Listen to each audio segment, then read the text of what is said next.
Okay, so I just finished weighing all of my eggs. And for the most part, they have all lost between 5 and 10 grams, which can be significant depending on the size of the eggs.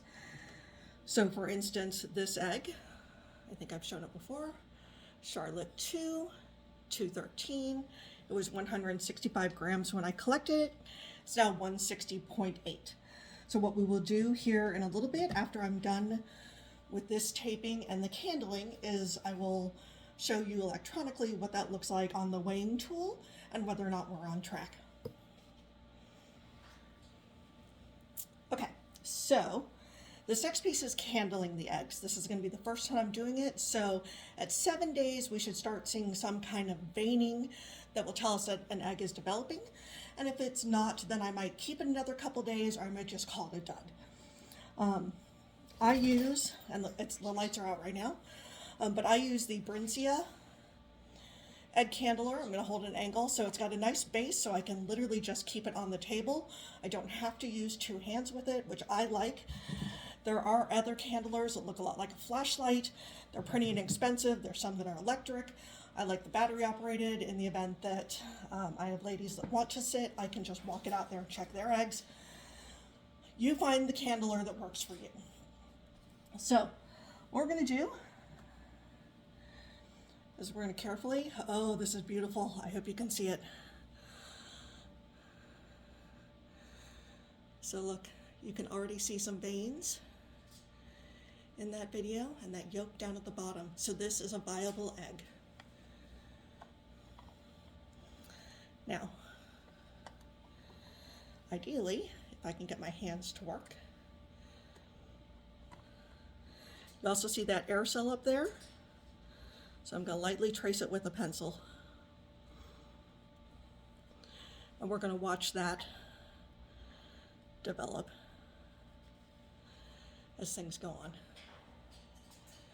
So that is one egg. And if you notice, I'm not moving the egg around rudely or abruptly. I actually still need to give it its rock. And then we're going to check the next one. This one also has some development. I'm not sure if you can see it. Right up here in the edge, you can see kind of more orangish or darkish stuff and a little more, that's all your veining for the baby that's developing.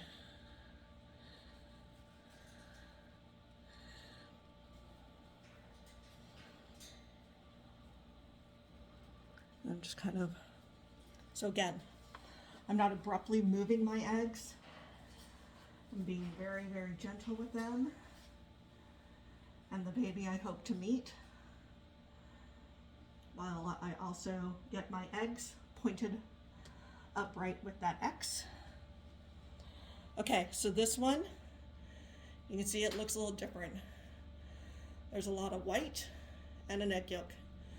So I would say this one's probably going to be a dud, but I'll keep it for another day or two. This was Jesse's first egg, so it's not uncommon for first eggs to not be fertilized, and that's okay. All right, so let's keep checking. Oh, yeah, there we go. See, there's another one. This one looks good. This one's got veins developing. So I'm going to try to get that first pencil line of the air cell. Doesn't have to be perfect, but again, see, I'm being very gentle with the egg.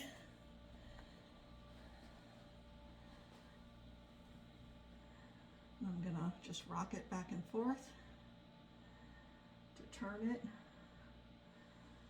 so that X side is up.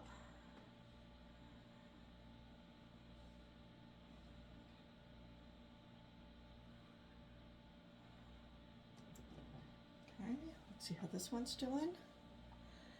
So all these legs are looking, oh, sorry. These ones are looking good.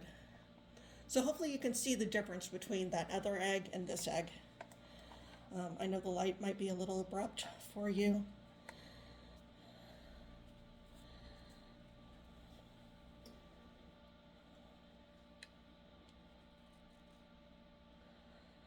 the video. And again, just penciling and marking. And I'm doing this all during their cool down time. So day 7 is when you want to go to 10 minutes. And I'm probably going to use every last second of that, showing you how to do this.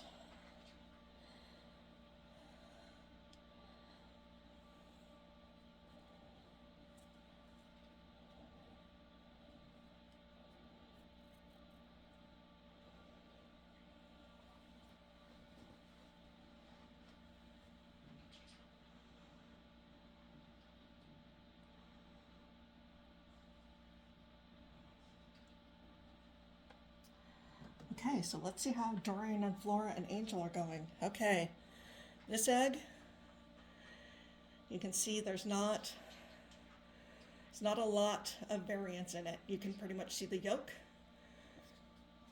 and you can see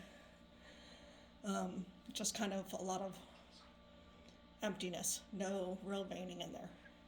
So this one is also probably not fertilized.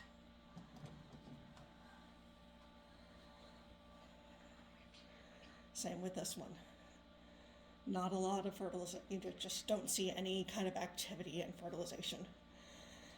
Now I'm going to hold these until day 10 because that's really kind of the, a little egg just kind of spun itself over. So I will hold these for a couple more days. Okay, interesting. Now, when I said I was going to do eggs, I said I was not going to incubate any of Severon's. But I didn't know if I had any fertility going on with him. So this shows I do. So this is development. Again, you can see that yolk is kind of flattened out. Everything's kind of a little more orange. You don't see, let's see if I can get closer. You can see that veining. So that means this egg is fertilized. Now, I'm not going to incubate it. I'm not going to let it develop any further. Because again, this is one of my yearlings. This was an egg that was closer to 150 grams, but I don't want to risk it. This was purely for a fertility test instead of, just cracking the egg open. This is his second egg, and see, this one actually doesn't have anything developing. So you can see no veining. Just that egg yolk in there. So one fertilized, one not fertilized from Severon's group. So that's cool. It's good to know that he's doing it. Okay, here's a Dorian Angel one that does have development. So that yolk is kind of hanging out, and you see that veining. So I'm going to try to get this traced.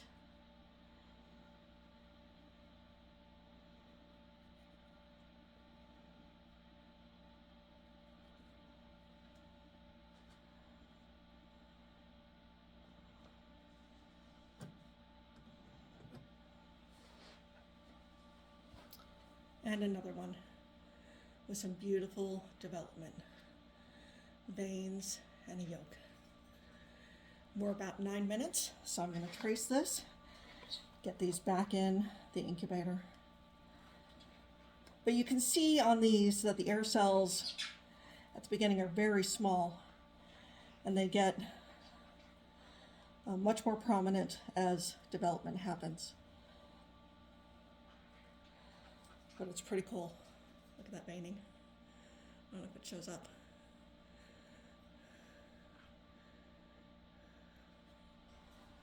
All right. I'm gonna get these eggs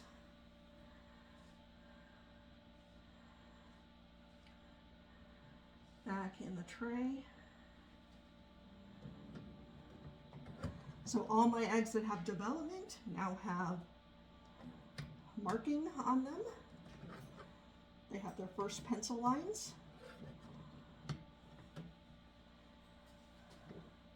With the exception of those two Severon eggs, those are not going back in.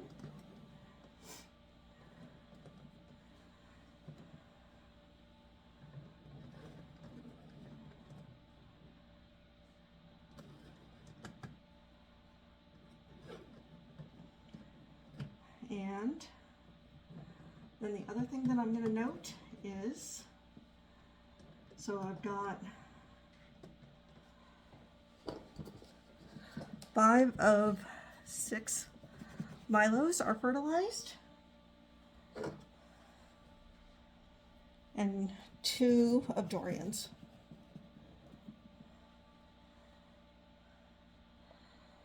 And we'll say 1 of Zeberon's, just so that he gets fertility markers. All right, so we're going to place this back in. One of the other things I noticed, I think in an earlier video, I kind of complained about these trays having these little slots, and sometimes they're hard to get back on the tray. If you open the door all the way, it helps. But you do have to fully open that door, and then it kind of slides back in pretty easily. And plug it back in so your motor turns. And we're done for the night.